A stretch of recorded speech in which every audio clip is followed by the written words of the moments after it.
হচ্ছে আমার বাপদাদার সম্পত্তি আমি দেখতে পাচ্ছি। আসলে আমি থাকি ঢাকায়, বুঝছেন? আমি ঢাকায় থাকি। স্টাইল দেখে তো বুঝতে পারছি না আমি ঢাকায় থাকি। কিন্তু আসলে আমার বাপদাদার যে এত সম্পত্তি, এত জমি জমা, এই দেখতে দেখেন, একটু দেখেন না কেন? চুপমারানি দেখেন না কেন? দেখি যে এত সম্পত্তি আমার বাবা, এই যার দিকে তাকাবেন সব আমার বাবার দাদার আমার চাচার। কিন্তু আমি ঢাকায় থাকি বলে এদের জমি জমা দেখা হয় না। আমি আসলে কৃষি বিশ্ববিদ্যালয়ে পড়ি, ওইখান থেকে আমি নিয়ত করছি যে ধান বিষয়ক গবেষণার লেখাপড়া শেষ শুরু, আমি দেশে এসে চাষাবাদ করবো, চাষাবাদ।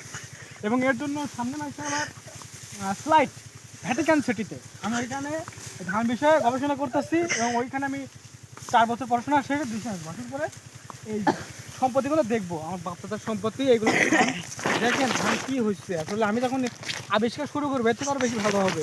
আসো আসো আমার পিস আসো, আমার বাপদাদার সম্পত্তি তোমাদের দেখাই, আসো তোমাদের দেখাই। হ্যাঁ, তো কাহিনী হচ্ছে দুঃখের বিষয়।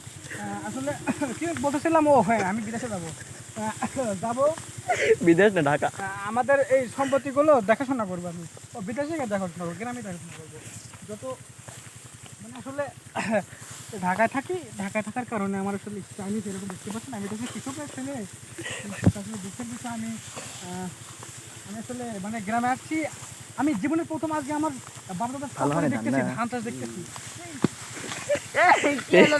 এটা কি আসলে শহরে থেকে থেকে আমার অভ্যাস, ঠিক আছে? তো এখন যাই হোক, মনে করো যে এত যা বলছি এই সম্ভবত আমারও না আমার বাবারও না। আমার বাবা হচ্ছে ভ্যান চালক, আমার চাচারা ভ্যান চালক, সবাই পাড়ার জন্য আবাদ করে খাই। আমার 1 কাঠা জমি